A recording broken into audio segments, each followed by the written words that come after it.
achou, diz amém. Quem não achou, pede socorro, Jesus. Amém?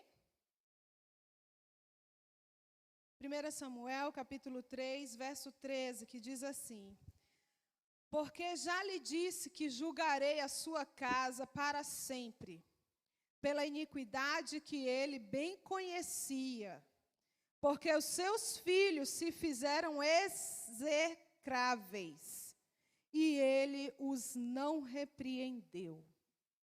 Amém? Sentem-se, dando glória a Deus. Coloca a mão no teu coração, assim. Coloca aí, gente. Vamos exercitar um pouquinho. Diz assim, ó: Espírito Santo, fala comigo. Me faça entender a tua palavra. Amém. Amém? A Cris já pediu por isso aqui, em oração. Mas, quando alguém está orando por nós, é uma coisa. Quando nós verbalizamos, é outra coisa. Amém? Então, a gente precisa dos dois, assim como a Néia acabou de falar. A gente precisa reconhecer que precisa da oração do outro, e a gente precisa reconhecer que a gente também precisa orar. Não é verdade? Amém? Deus me deu uma palavra para hoje, e eu confesso para os irmãos que eu estou extremamente temerosa por essa palavra. Extremamente. Porque quando a palavra de Deus vem e faz aquele efeito que a gente sabe que ela faz, de espada cortante de 2 gumes, quer dizer que ela tem 2 lados, ela corta aqui e corta lá, e esse corte não é para a morte, é para ensinamento, é para tratar, é para cuidar. O Espírito Santo queimou em meu coração enquanto o Senhor me dava essa palavra.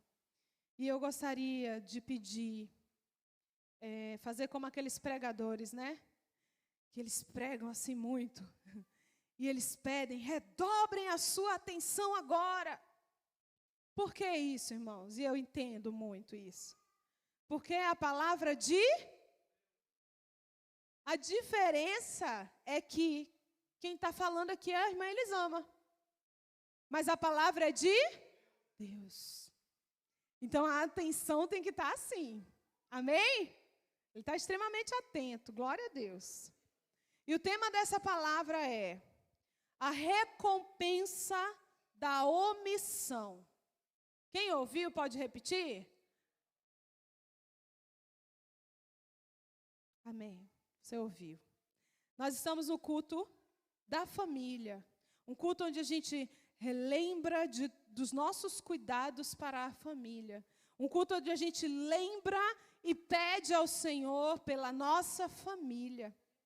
Então, nós vamos falar hoje de um tema que o Senhor me direcionou a alguém na palavra de Deus, que verdadeiramente, se você estiver ligado com o Senhor, se você permitir que o Espírito Santo fale ao teu coração, você hoje vai ter a tua mentalidade diferente. Hoje você vai sair daqui com a tua mente diferente. Porque o Espírito Santo direcionou essa palavra. Amém? Eu tenho plena convicção. Apesar das minhas dificuldades, apesar dos meus defeitos, apesar das minhas fragilidades, é o Espírito Santo que fala do jeito que Ele quer falar. Amém, queridos? Então, vamos lá. Eu gosto sempre de trazer o que o dicionário diz sobre algumas palavras para a gente conseguir contextualizar com a Bíblia. Omissão é ato ou efeito de omitir, esconder. Uma falta ou uma lacuna. Falta de ação no cumprimento de um dever. Amém? Então, quer dizer aqui que só se omite, só é omisso, quem entende que tem um dever a cumprir e não cumpre. Ok? É assim que o dicionário diz dessa palavra. Então, só é omisso quem tem o dever e não exerce esse dever. Se esse dever não é meu, é teu, e você não está exercendo, o omisso é você. Se esse dever é meu e não seu, e eu não estou exercendo, a omissão é minha. Quem entendeu? Amém? Glória a Deus. O livro de 1 Samuel é marcado pela história de Ana. Quem lembra a história de Ana, né? Que orou, esperou e confiou que Deus realizaria o seu sonho de ser mãe. É a história que eu acho que as mulheres, todas as mulheres, pelo menos uma vez na vida já leu a história de Ana, né? Já se encantou com a fé dessa mulher. Já foi incentivada pela fé dessa mulher. Então, vamos só relembrar rapidinho. Ana orava, Ana clamava, Ana acreditava, Ana sofria, mas ela tinha uma fé descomunal. Quando aconteceria, Ana não sabia, mas Ana acreditava que iria acontecer. Amém? É assim que a gente entende pelo texto, né? Então, vemos, porém, nesse mesmo livro de 1 Samuel, já nos primeiros capítulos, a gente consegue visualizar claramente um contraste muito grande. O contraste da fidelidade. Quem está comigo diz amém. Amém, glória a Deus. Essa repetição, hoje eu entendo que é do TDAH, tá, irmãos? Então, vocês vão aceitando aí que foi assim que Deus me fez. Amém, Jesus? Amém. De um lado, né, nesse contraste, tem Ana, essa mulher estéril, improvável, frágil, e principalmente por ser mulher, que hoje já é frágil, imagina naquela época, né? E ainda uma mulher constantemente afrontada por Penina, que já tinha gerado filhos daquele marido, e gostava de esfregar na cara, eu tenho e tu não tem, né? Então, a gente está falando aqui desse contraste. Nesse contraste tem Ana, e do outro lado temos... Não. Do outro lado nós temos, é o contraste da fidelidade. Vocês têm que estar atentos. Nós lemos aqui, capítulo 3, verso 13, uma palavra do Senhor direcionada a Eli, o sacerdote Eli. Lembra aquele sacerdote que encontrou Ana chorando tanto, que ele chega para ela e fala, mulher, tu está embriagada dentro do templo. Quem lembra disso? É desse sacerdote que a gente está falando, amém? Quando Ana consegue a grande vitória, que ela vira para ele e fala, não, meu Senhor, eu estou amargurada de alma, eu quero muito uma grande vitória. E quando ela consegue essa grande vitória, ela devolve esse filho, Samuel, para o sacerdote Eli, direcionar, encaminhar esse menino nos caminhos do Senhor. Amém? Então, o grande contraste de fidelidade. Ana, por um lado, e do outro lado, o sacerdote Eli. O sacerdote Eli, ser sacerdote, vocês se lembram muito bem disso. Vocês são crentes, glória a Deus. Ser sacerdote era o maior posicionamento, a posição de um homem na face da terra. Ser sacerdote era o cargo ou a função de maior importância. Era quem levava o sacrifício do povo perante Deus. Era quem cuidava das coisas santas. Era quem orientava as pessoas a não saírem da presença de um Deus poderoso. Poderoso que aquele povo conseguia ver, dependendo da conduta daquele sacerdote, quando ele entrava para oferecer, dependendo da conduta, ele era morto por esse Deus tão poderoso. Vocês estão conseguindo entender quão grande era a função desse homem? E nós vamos ver aqui o que a omissão foi capaz de fazer com esse grande homem. Nós estamos falando de famílias, amém? Eu quero que o teu cérebro fique linkando as coisas aí, amém? Então, do outro lado, nós temos Eli, o sacerdote, escolhido por Deus, O capítulo 2, verso 28, deixa a tua Bíblia aberta aí que a gente vai passear por ela. 2:28 diz assim: eu o escolhi dentre todas as tribos de Israel para ser meu sacerdote, para subir ao meu altar, para queimar o incenso e para trazer a estola sacerdotal perante mim. E dei à casa do teu pai todas as ofertas queimadas dos filhos de Israel. Ele era escolhido pelo próprio Deus. Quem está entendendo diz amém.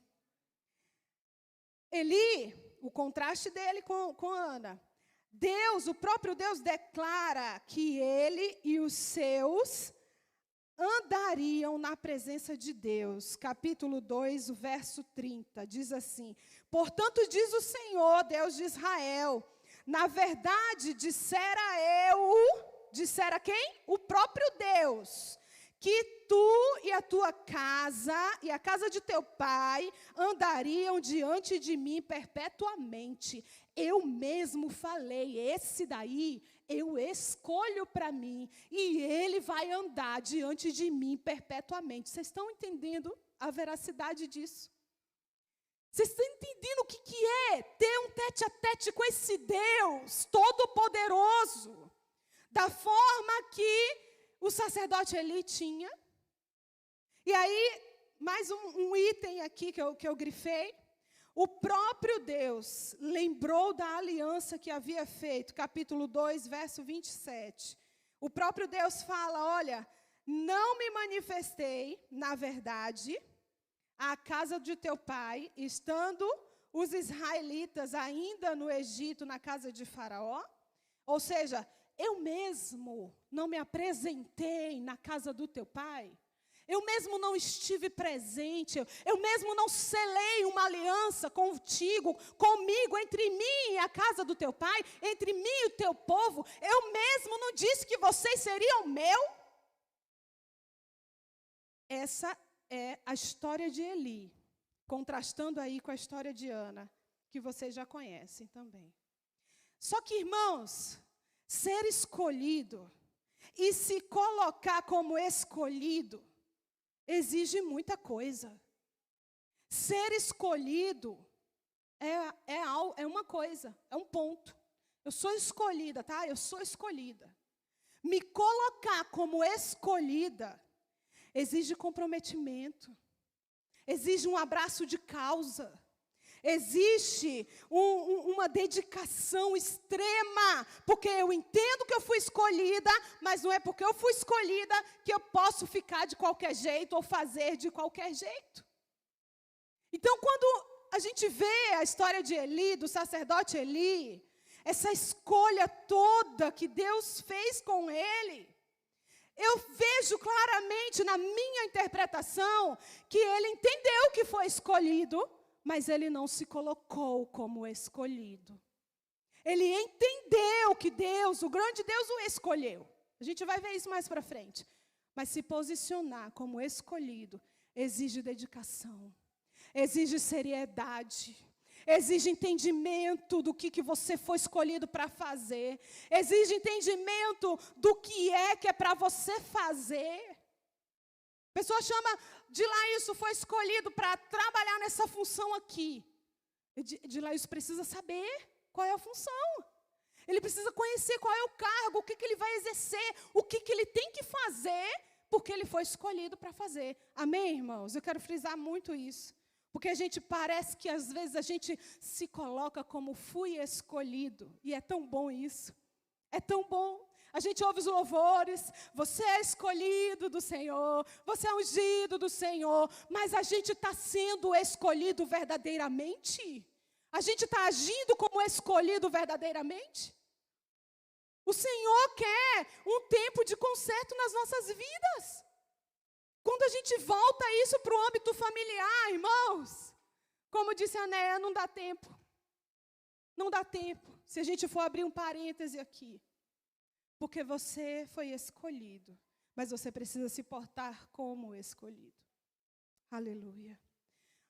E aí nós vamos agora trazer esse entendimento para questão familiar. Aleluia.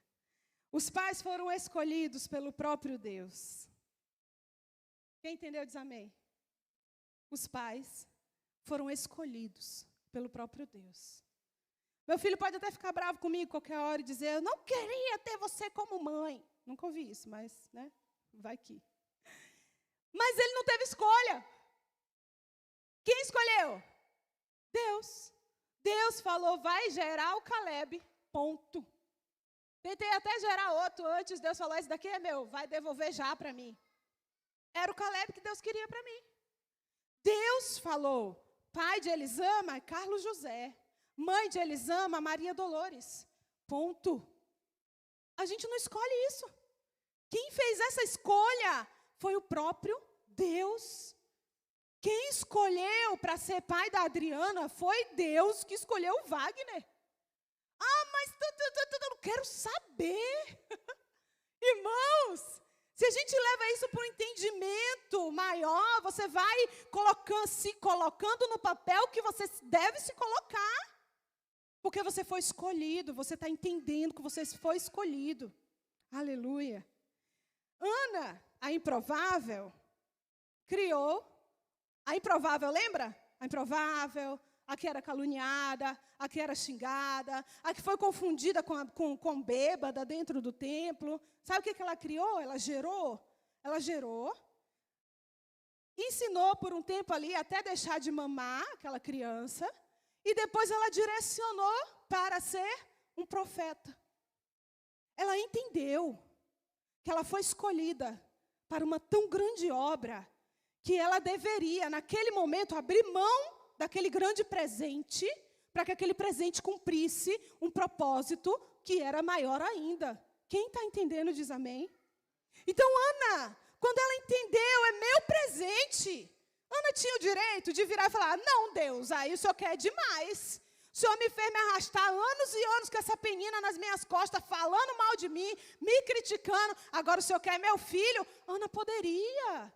Você pode agir como você quiser, mas o Senhor tem recompensa grande para quem entende que o propósito é grande. Aleluia! Ana, a improvável, a estéril, a que não seria nada, ela criou um profeta. E Eli, o sacerdote, o provável, o escolhido, o direcionado por Deus, ele foi punido por ser omisso na criação dos seus filhos. Eli, o sacerdote Eli, sofreu amargamente pelas escolhas dos seus filhos. O sacerdote Eli sofreu amargamente pelos seus filhos não aceitarem a correção. Capítulo 2, verso 25 diz assim, 2:25.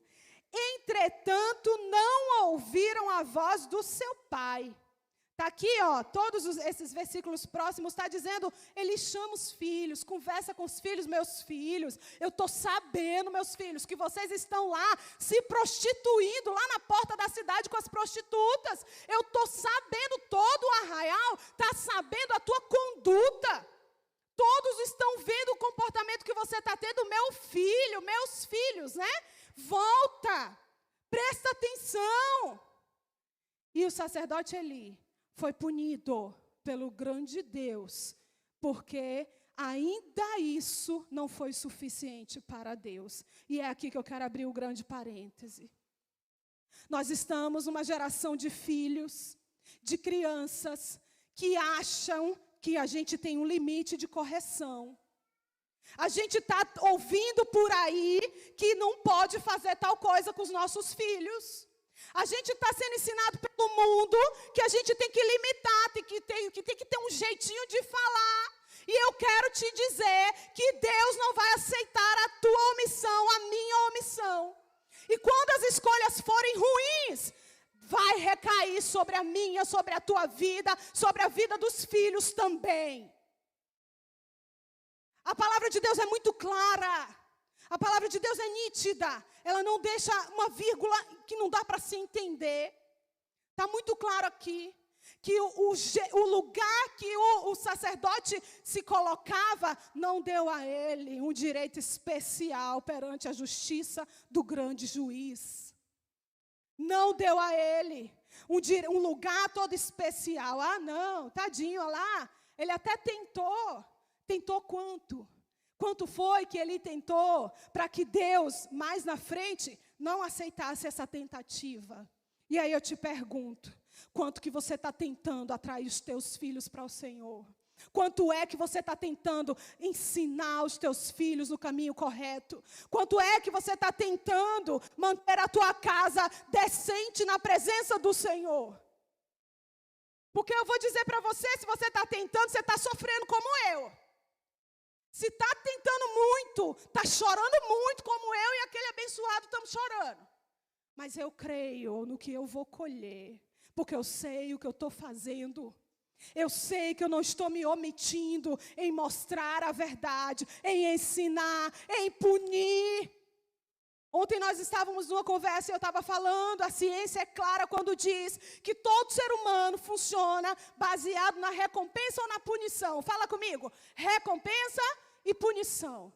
Ah, mas pastora, não pode punir uma criança. Ah, imagina, pastora, botar uma criança de castigo. Imagina uma adolescente tomar o controle do videogame do adolescente, tomar o celular do adolescente. Imagina, pastora, que coisa, que educação retrógrada. Você vai ser punido como Eli. E Deus não vai se lembrar dos glória a Deus que você deu, não.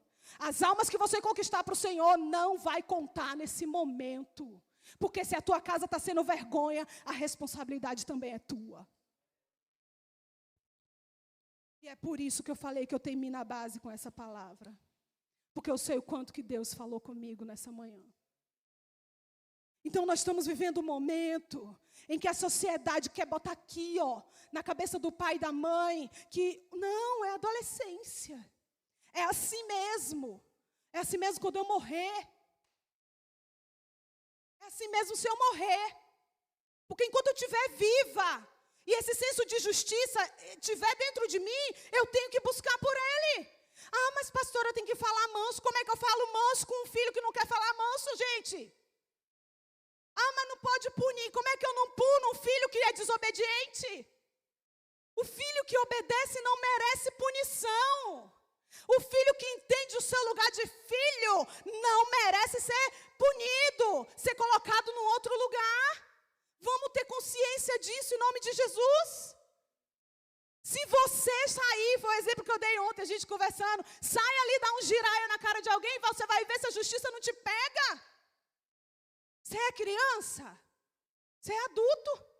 Por que com a criança pode agir como ela quiser e nada acontece? Por quê? Ah, eu já cansei. O Senhor vai te renovar nessa noite em nome de Jesus. Em nome de Jesus. Ah, já cresceu, agora não dá mais. Enquanto estiver debaixo do teu telhado, dá sim. Em nome de Jesus. Sabe quando não dá? Quando sai para o pródigo. Quando o pródigo vai, o pai, entende? Foi. Agora é as consequências da vida, das escolhas que vai trazer de volta. Ali o pai não podia mais ir. Mas está aqui. Está comendo do teu bolso. Está dependendo do teu salário, da tua saúde. Trabalhe em nome de Jesus. Acorda em nome de Jesus. Nós recebemos essa semana uma paciente, uma cliente do meu esposo, que quando ela viu que eu era psicóloga, ela já começou a se abrir em desespero. A filha de 11 anos, irmãos, 11 anos, a Clarinha tem 10, quase, quem tem 11 aqui? 11 anos. Eu estou fazendo isso que é para vocês lembrarem, é pequena, é uma criança. Segunda vez nesse ano que ela é pega por pedófilo na internet. A mãe é uma advogada. O que o dinheiro do advogado, ou a consciência, ou a ciência do advogado faz para livrar? Não faz não. Porque a mãe tinha que ser mãe e não advogada. A mãe e o pai deixaram de ser mãe e pai, e por isso essas coisas entraram. Ah, pastor, impossível controlar isso, impossível na cabeça de quem está doente. Porque se a internet é tu que paga, o celular foi tu que deu, você tem senha, você tem que controlar. É sério demais, irmãos. E agora? Acordei de madrugada, esse foi o relato. Parece que foi uma coisa, porque ela não é cristã. Parece que foi uma coisa que falou no meu ouvido, vai pegar o celular de fulana. Fui pegar. Quando eu vi, ela tinha feito sexo com um cara virtual. E eu tive como mãe que ver aquele vídeo. Meu estômago embrulhou, eu fiquei mal, minha pressão subiu. Acordei meu marido, foi aquele fuzuê dentro de casa. O que faz agora?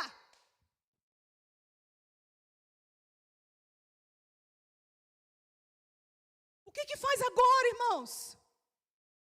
Depois que já rompeu toda a inocência dessa criança, debaixo do teto, ela chorou desesperadamente. Foi debaixo do meu teto. Eu, uma pessoa tão informada, uma pessoa tão conscientizada, uma pessoa tão ciente de tudo isso que acontece, isso aconteceu debaixo do meu teto. E se eu, como conhecedora dessa história, não abrir os teus olhos, eu sei que isso vai recair sobre mim. Eu sou chata mesmo, porque eu falo desse jeito. Eu não tenho outro jeito para falar, não, irmãos. O tanto de adolescente que eu tenho atendido com confusão sexual, cristãos. O que é isso, pelo amor de Jesus Cristo?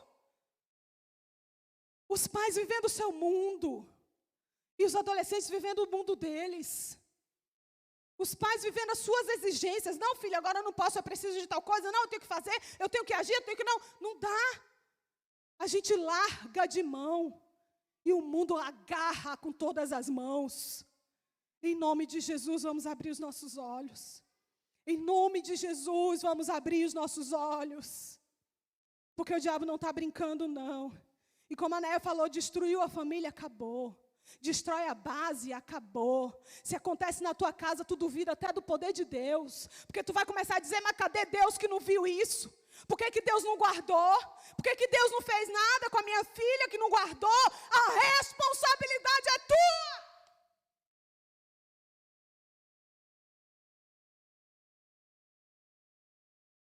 Não dá para falar isso de outro jeito, irmãos. Eu estou em desespero por tanto caso que eu não posso relatar aqui porque é de paciente. Eu estou em desespero. Só Deus sabe a batalha que eu travo dentro do meu consultório quando alguns pacientes saem. Só Deus sabe a batalha que eu travo. Nós precisamos guerrear, irmãos. A gente está na guerra assim, ó, parecendo que a gente está no navio, conduzido por Deus e pronto, acabou. Só relaxa. Nós estamos em guerra. Você está em guerra. Se responsabilize pelos teus, em nome de Jesus. Ah, mas eu sou avó. O que você pode fazer como avó? Para alertar teus filhos, para chamar o filho, para prestar atenção no neto. O que você pode fazer como tia? Para chamar a tua irmã e falar, presta atenção nessa criança. Toma cuidado com essa criança. Para de achar que dá para fingir que não viu. Porque quando Deus te mostra, Deus vai cobrar de você uma ação. E aí a gente vê esse grande contraste nesse livro que é tão lindo. A gente vê esse grande contraste. O sacerdote Eli teve filhos que a própria Bíblia, o próprio Deus, descreve como execráveis. Quem já tinha ouvido falar nessa palavra? Eu também não. O que eu fiz? Fui pesquisar. O que quer dizer isso? Se tornaram abomináveis, odiados, pessoas que causam horror, detestáveis. Foi isso que 2 filhos de um sacerdote que vinha de uma família escolhida por Deus se tornaram naquela hora, naquele tempo. E aí eu te pergunto, coloquei aqui a grande pergunta. É justo os pais sofrerem pelas escolhas erradas dos filhos? Pergunta aí. Um para o outro aí, pergunta aí. É justo? É justo os pais sofrerem pelas escolhas erradas dos filhos? Ai, Jesus. Jéssica, parece que só a Jéssica está dizendo que sim ali. É justo. A partir de hoje, você vai entender que isso é justo. E foi aí que doeu em mim hoje. E foi aí que eu chorei largado hoje. Foi aí que eu ajoelhei e pedi a Deus para me dar sabedoria do alto. Sabe? É justo sim. Porque se teu filho fizer maus escolhas, você vai chorar. Você vai sofrer. Talvez não vai acontecer o que aconteceu com o sacerdote Eli, diretamente com você. Mas você vai sofrer demais pelas escolhas erradas dos teus filhos, que não foram direcionados por você. O que a Bíblia diz sobre isso? Os filhos são herança do Senhor.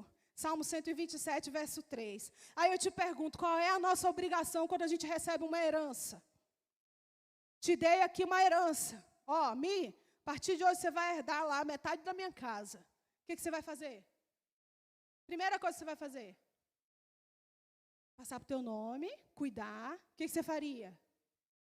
Cuidar, se importar com aquela herança que você não trabalhou para ter, certo? Eu te dei. Só eu quis te dar. A palavra de Deus diz que é isso. Você não merece o filho que você tem. Deus que te deu. Eu não mereço o filho que eu tenho. Foi ele que olhou para mim e falou, vou dar. Senão ela vai chorar igual a Ana. Então eu vou dar Caleb para ela. Não vou deixar ela chorando igual a Ana. Certo? Então a partir daí, eu tenho um entendimento de que eu preciso cuidar dessa herança. Primeira coisa, quando sua herança nasce, o pai vai todo orgulhoso. Parece que eu estou vendo Esdras fazer isso. Botar meu nome, né? Bota o sobrenome dele lá. Propriedade minha a partir de agora. É assim mesmo. É tua propriedade a partir de agora. Não é propriedade de si mesmo. Quem entendeu diz amém. O filho não se manda.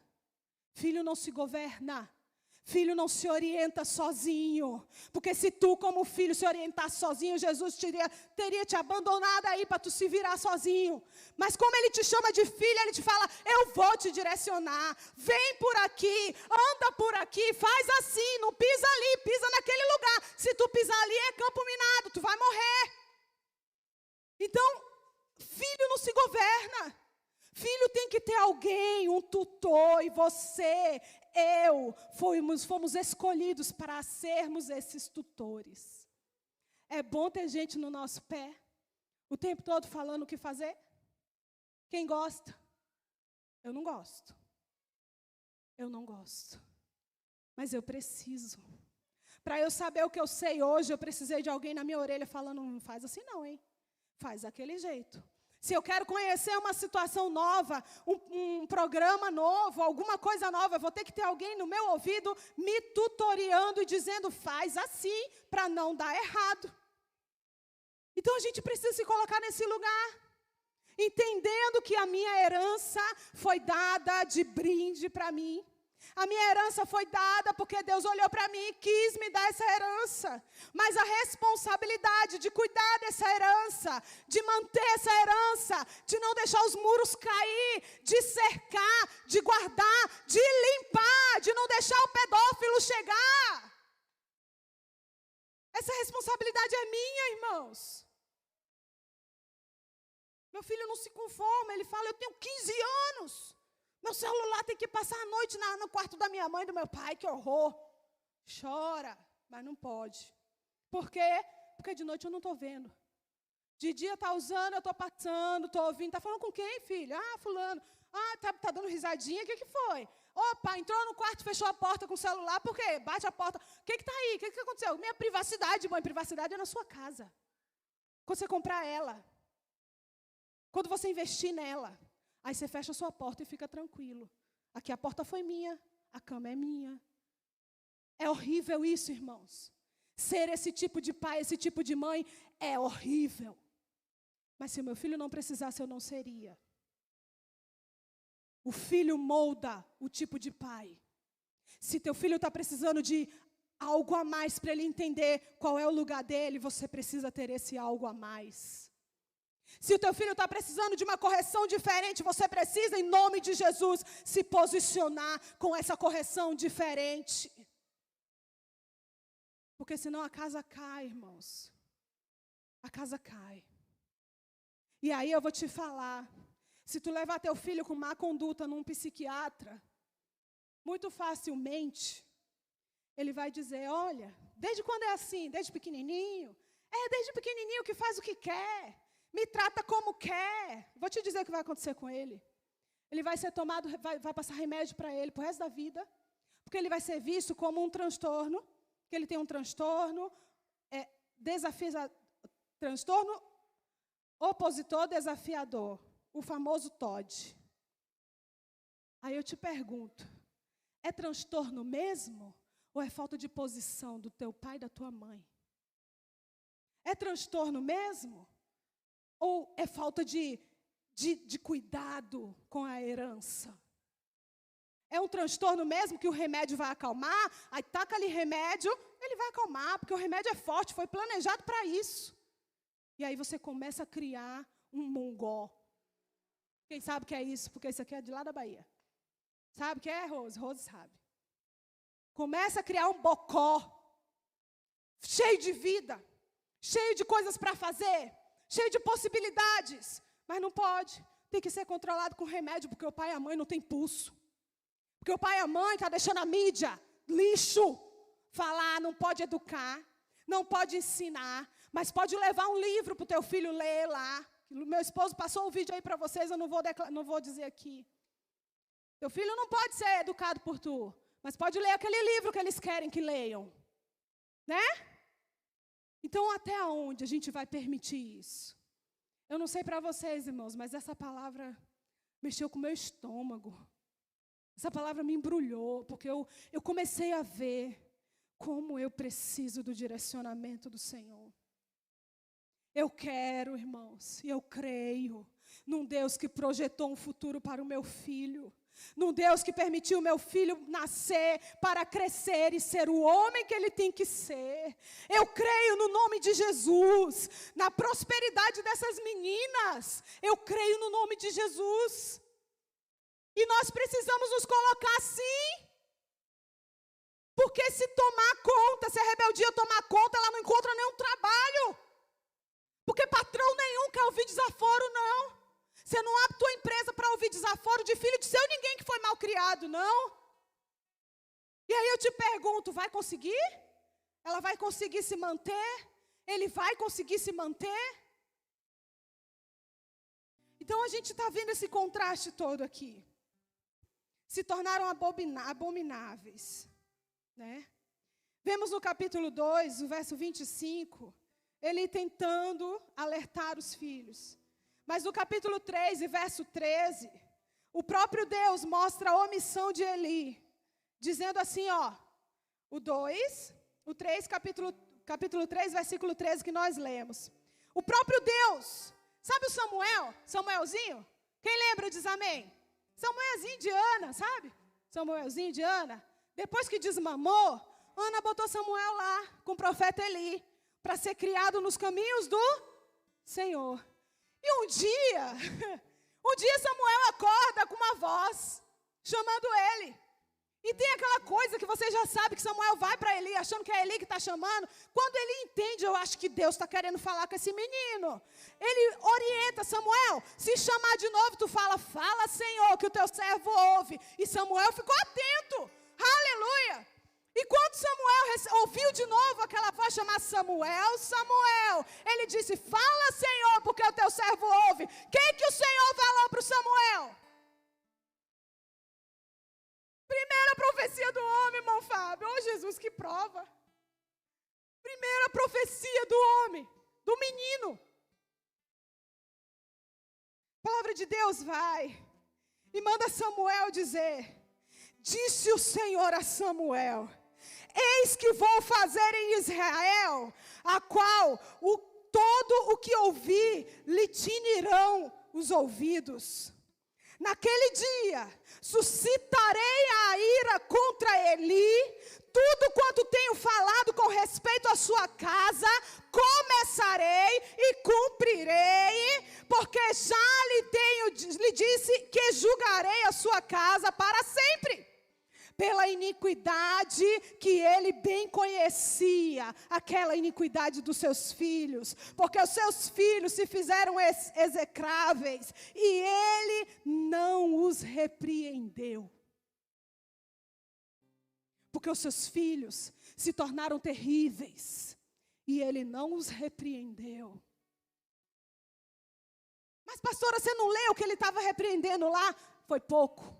Aos olhos de Deus, ele devia ter feito mais. Para Deus, ele tinha punho para fazer mais. Até porque ele era o grande sacerdote Eli. O escolhido do próprio Deus. Clarinha, deixa para mexer no cabelinho depois. Estou concluindo aqui já. Então, para Deus, a maldade do coração daqueles filhos foi sentido lá naquele homem. Para Deus, a conduta daqueles filhos foi pesado sobre aquele homem. E aí eu te pergunto, é justo isso? É justo. É justo porque o que está nas tuas mãos para fazer, tu não está fazendo. É justo porque o que está na minha mão para fazer, eu estou deixando passar. Sabe por que eu vou te falar? É mais fácil deixar para lá. É mais fácil no momento do nervoso, principalmente quem está chegando aí na fase do meu. Você olhar e falar, quer saber? Não falo mais nada. É mais fácil. É mais fácil você abrir mão de, dobrar os teus joelhos e falar, eu vou fazer um clamor por esse filho. É mais fácil tu abrir mão de falar, vai sentar aqui sim, e vai orar comigo, e vai ouvir a palavra de Deus sim, até que ela se faça verdade na tua vida. Porque eu estou aqui me lembrando, o Espírito Santo me faz lembrar de Jó. Homem íntegro e fiel. Os filhos de Jó não estavam perante Deus. E o que Jó fazia? Jó orava. Jó era exemplo. Jó estava junto. Jó clamava por eles. Jó exigia que o Senhor fizesse algo. Oh, aleluia. Que o Espírito Santo possa tocar o teu coração. Em nome de Jesus, chega em casa hoje e faz novas regras. Chega em casa hoje e muda o quadro assim, escreve a partir de hoje, isso não, isso não, isso não, isso não. Ah, mas eu gosto, vai gostar só depois que puder gostar. Agora não tem entendimento para gostar disso. Ah, mas todo mundo faz. Aí a gente já sabe o que dizer. Você não é todo mundo. Porque a tua desgraça é a minha desgraça. O teu sucesso, meu filho, é o meu sucesso. Não só na vida, perante Deus, o Deus dos céus, que me deu você. O teu sucesso é o meu sucesso. E aí como que a gente vence essa batalha, gente? A palavra de Deus é clara. O que a gente pede ao Deus dos céus que Ele não faz? O que a gente pede que Ele não vai fazer? Se foi Ele que me deu a herança, Ele sabe qual é o caminho que essa herança vai trilhar. Ele sabe qual é o caminho que eu tenho que trilhar. Então, se eu buscar a Ele, eu vou receber a orientação correta para agir. O problema é que a gente quer fazer de qualquer jeito. E fazendo de qualquer jeito, tu vai perder teus filhos. Imagina, meu filho é um amor. Imagina, minha filha é uma bênção. Que continue em nome de Jesus. Mas se está sendo, é porque você está sendo como Deus quer. Agora abre o teu olho. Observa se esse é um amor, é uma bênção. Não é por causa da tua omissão. Que não está enxergando as vírgulas. Que não está enxergando as feridas que tem. Porque muitas vezes é em nós primeiro que precisa ser trabalhado para que a gente consiga alcançar os nossos filhos. Porque muitas vezes é a minha dureza que precisa ser tratada para que eu consiga tocar o meu filho com amor. Porque muitas vezes é o meu jeito de pensar que tem que ser alterado para que o Espírito Santo fale com meu filho através da minha vida. Porque o Senhor te ensina, querido. O Senhor me ensina. Ele tem o caminho, Ele tem a orientação para fazermos. Está claro que o papel dos pais não é apenas de falar. Quando o filho acata e obedece, ótimo. Mas o papel dos pais somos obrigados pelo próprio Deus a exigir dos nossos filhos respeito. Eu exijo respeito. Respeito a quê? Respeito a Deus, primeiramente. Respeito aos pais. Respeito a Deus e respeito aos pais. Ah, mas eu não gosto desse negócio de ser crente. Mas vai respeitar a Deus dos crentes. Ah, mas eu não gosto de fazer tal coisa. Mas vai respeitar, porque quem está falando é teu pai e tua mãe. Então é um momento, irmãos, que eu passo para vocês tudo isso que o Senhor trouxe para mim nesse dia. Eu deposito na mão de vocês. Eu consigo ver eu fazendo isso. Eu consigo ver essa carga que o Senhor colocou em mim. Eu dividindo ela com vocês. Ao mesmo tempo que o Senhor trouxe essa responsabilização para mim, para o meu esposo, eu coloco ela sobre vocês, sobre a casa de vocês, sobre os netos de vocês, porque a vó não está ilesa, sobre os sobrinhos de vocês. Eu coloco essa responsabilidade, porque se tu sabe o caminho, e tu está vendo uma criança do teu lado indo para outro caminho, a responsabilidade é tua. Então eu coloco sobre vocês hoje, no nome de Jesus. E aqui eu quero fechar, já estou terminando. Que é o mais incrível, sabe por quê? Os adolescentes, eles acreditam, todo mundo acreditou isso uma vez, que quando chega aos 18, a carta de euforia, e aí eu posso fazer o que eu quiser, certo? Os adolescentes acreditam assim, não, quando eu fizer 18 você vai ver. Já ouvi tanto essa frase que eu acho que não dá nem para contar. Também quando eu tiver meus 18, Eli tinha 98 anos quando o juízo de Deus chegou sobre ele. Se Eli tinha 98, eu não vi se a Bíblia diz a idade dos seus filhos. Se Eli tinha 98, quantos anos será que tinha esses filhos? Como assim, pastora? Já eram maiores de idade. Já eram donos do seu próprio nariz. Já podia fazer o que quisesse. Deus não se esquece do teu compromisso. Deus não se esquece do que Ele colocou na tua mão. Se tu não fizer hoje, quando for o dia do Senhor, Ele vai cobrar. Deus não esquece, Deus não é isso, Ele é eterno. Para Ele não tem 18. Para Ele não tem isso. Filho é filho, pai é pai. Filho é filho, mãe é mãe. Isso precisa ser entendido de uma vez por todas, irmãos. Em nome de Jesus, nós como igreja precisamos bater no peito e dizer: na minha casa o estatuto é outro. Na minha casa a lei que rege é outra.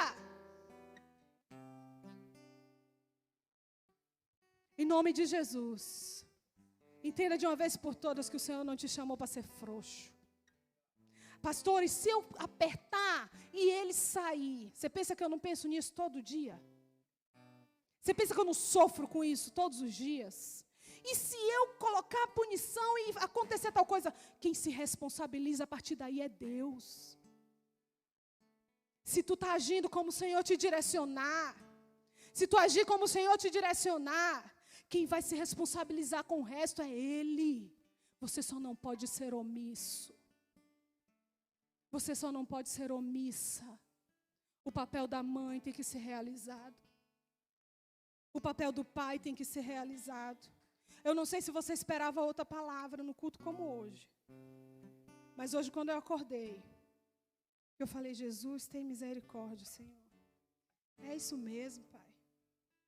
Ele não me permitiu trocar essa palavra. Quem tem ouvidos, ouça o que o Espírito Santo diz a essa igreja. Você que está em casa, se responsabilize pelo que é teu, pela tua herança.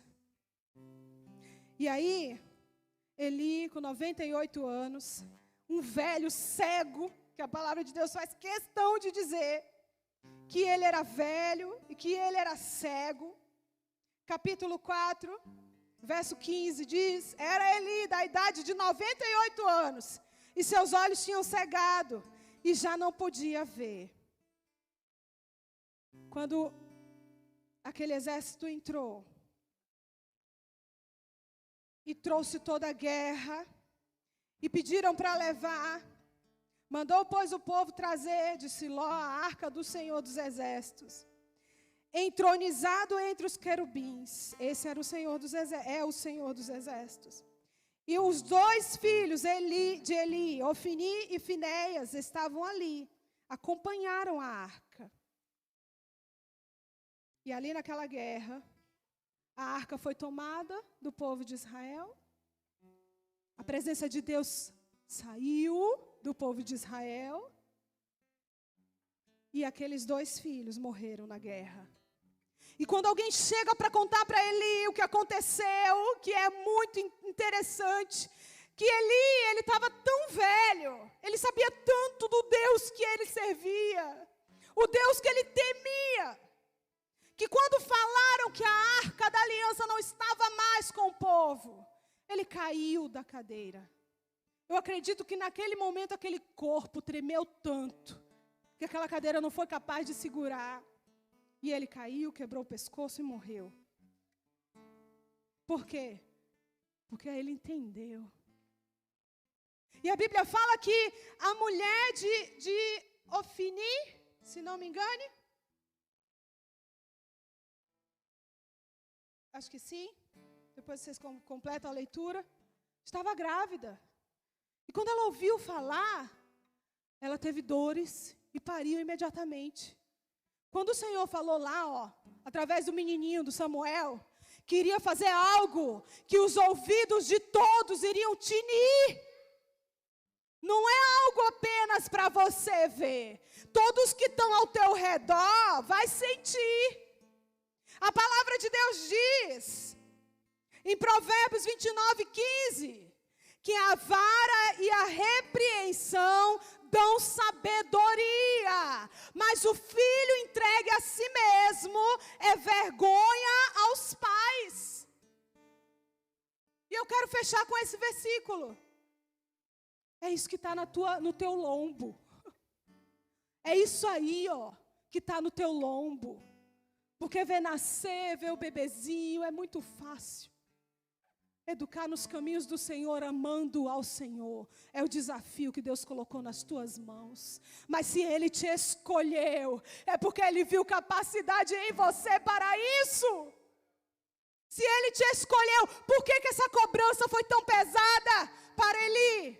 Por que essa cobrança foi tão dura? Porque Deus, o próprio Deus, sabia que Ele era capaz de exercer aquela função. Do que adiantou ele ser um sacerdote exemplar, capaz de entrar no Santo dos Santos, entregar as ofertas de todos e não morrer? Do que adiantou se a maior obra da vida dele ele não conseguiu exercitar? Do que adianta tu orar? Do que adianta tu clamar pelos outros? Do que adianta tu fazer por todo mundo, se a maior responsabilidade da tua vida tu não consegue encarar? Pode ficar de pés em nome de Jesus. Eu agradeço a Deus por essa palavra. E eu peço que o Espírito Santo quebre todo o mal.